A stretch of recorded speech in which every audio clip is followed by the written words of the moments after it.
Voice of Tamil 24.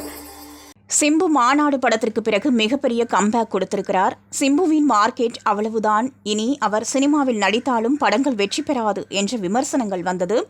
ஆனால் அதையெல்லாம் முறியடித்து மாநாடு, வெந்து தணிந்தது காடு, 10 தலை என தொடர் வெற்றி படங்களை கொடுத்து வருகிறார்.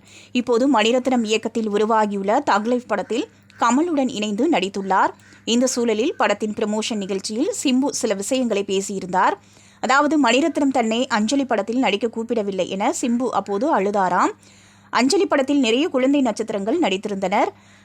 தருண், ஷாமிலி ஆகியோர் முக்கியமான கதாபாத்திரத்தில் நடித்திருந்தனர். சினிமாவில் தானும் இருந்தேன், என்னை ஏன் அதில் நடிக்கவில்லை என டிஆரிடம் சொல்லி சிம்பு அழுதாராம்.